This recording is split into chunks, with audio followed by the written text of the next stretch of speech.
Man, it's way too hard to get Pokemon cards right now. I'm trying to start a store, I'm trying to start a business, and I can't get inventory anywhere. What do I do? Well, hopefully in this video, I'll be able to help you out, because I think even though the market's crazy, even though it's 2025 and everyone's like, scalper this, demand that, I can't find cards anywhere, you can reliably source inventory for your store. And I'm gonna tell you how.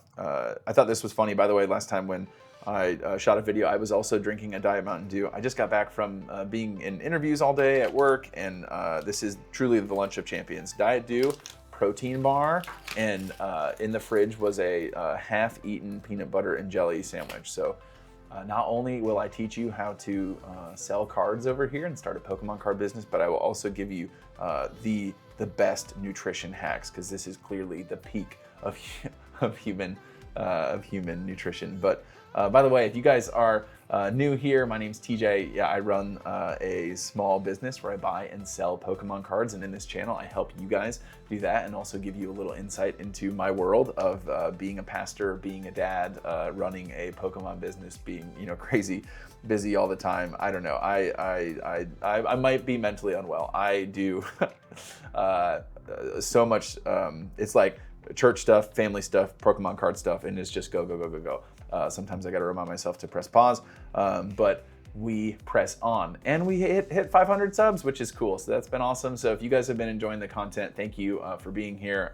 Yeah, I love making it, and it'll be so fun just to continue on this journey and see where it goes. But enough yapping, TJ, shut up. Tell me where I can get inventory. Okay, so I got this broken down into 3 different aspects, or 3 different ways that you can source inventory if you're looking to start a Pokemon business. And the first one, I'm gonna push you on, okay? The first one, this is gonna be a little bit of me like nudging you, pushing you, hopefully not like kicking you or whatever, but if you are serious about starting a Pokemon card business, not just like making a few dollars here and there, but you're serious, you're like, hey, I want to enter into the Pokemon business space in the hobby and become a legitimate reseller, I would encourage you to consider selling at least some of your personal collection. Now, before I go more into this, hear me. I'm not saying you can't be a collector and have a business, okay? I'm not saying that at all. I am saying that the more of a collector mindset that's like in your heart, in your head, the harder it will be to grow as a reseller, because I can tell you firsthand, as a reseller, you are gonna see a lot of super dope cards come in and go out all the time. I've sold the Umbreon VMAX from Evolving Skies, I think 5 or 6 times. I love that card. That's a pretty dope card. I've sold Giratina V a bunch of times. I love that card. I've sold the Lovebirds, Latios and Latios GX Tag Team. Like, I've sold that card a few times. The Gengar from Fusion Strike, like I've sold that one. Like, those are all really cool cards where I'm like, wow, that art is super dope. I love that card, but I have let them go. Because I know, like, you need capital. If you're gonna be buying, if you're gonna be selling, cash flow is the name of the game, and so you have to let stuff go. So I'm betting that if you're watching this video and you are, considering starting or entering into the Pokemon business space, you probably have some cards that you are sitting on, some cards that are sitting there in a binder, in top loaders, on a shelf or whatever. And maybe pick a couple that you really like, or a couple that have like a story with them that have some serious sentimental value to you. But besides that, I would encourage you to liquidate those cards to have capital to play with. Now, if you're sitting on a bunch of capital, right? Like, you've got a bunch of liquid capital that you can like buy cards with and you don't need it, sure, hang on to your cards. But for most people, I think having that initial capital has been, at least what I've been hearing from you guys, is a little bit of a stretch.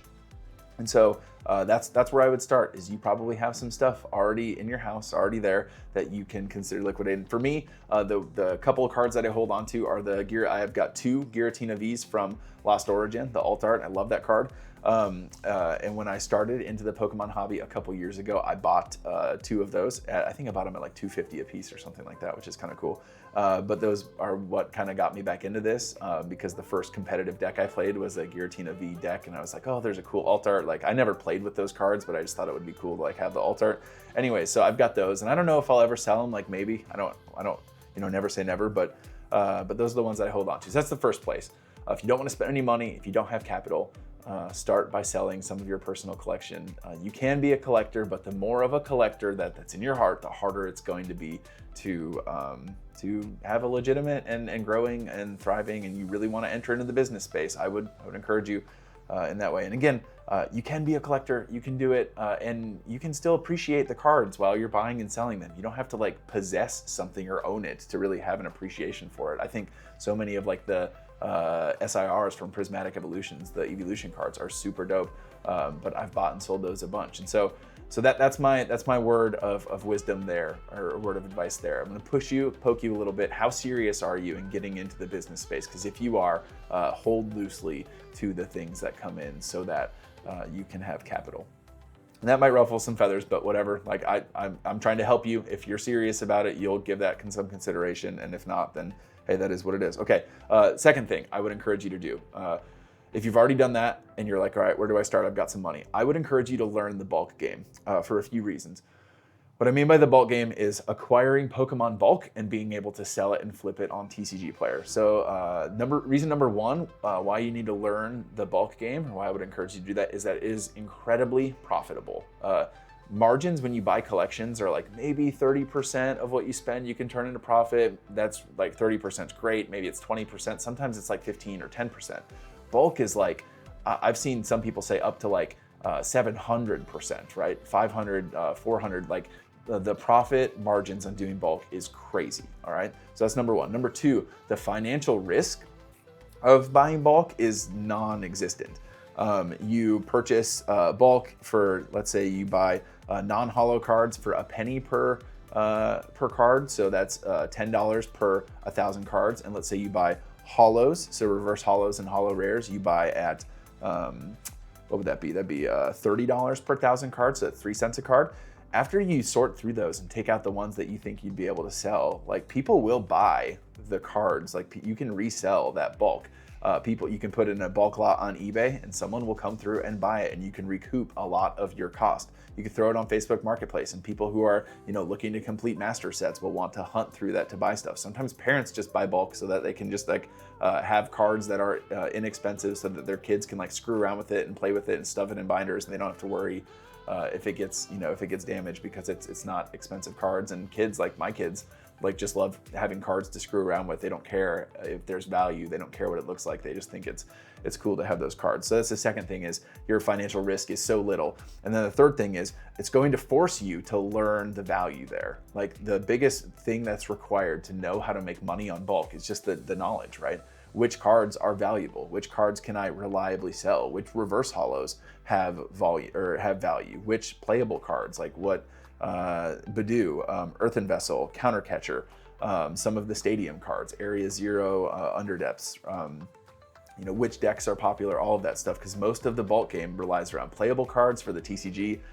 So people are trying to like build decks, and so that's where you kind of gain that insight, and it forces you into that. And so again, that's another thing where people are like, all right, I sold my personal collection, I need inventory, I don't have a lot of money. It's like, well, do you have $10? Do you got $20? Do you got $50? Do you got $100? Go buy bulk, make some money, and start building up some capital so that you can move on to the next part here. Oh, and one more thing about the bulk is that it can be scalable. And what I mean by that is once you get to a certain point in your business, you can start to automate some of these things by buying a machine or leasing or renting a machine. That's kind of where I'm at. I'm in this spot where I'm like considering leasing a machine that would be able to sort hundreds, thousands of bulk cards really an hour, right? Where you send the bulk through it, it pulls out valuable cards, and then you send stuff through it again, and it will like sort them by set. And so that's incredibly expensive, right? The smallest figures I've seen are like $600 or $700 a month, which is a lot. But if you're able to reliably cash flow that much money, and you think that you're at least going to be able to break even, it would be worth considering. It's a video for another time. It's a topic for another video, but I believe that that's true. I for sure believe that it is scalable. And then the third thing is buying collections, right? You can go, mostly I would say Facebook is where I've had the most success. People on Facebook will post in Marketplace, they'll post their collections, and they'll say, hey, here's my $400 collection, and you can message them and you can offer, be like, hey, would you take 70%? Or you can get into these various Facebook groups of people posting their collections, and they'll say, hey, I've got this collection, it's worth $400.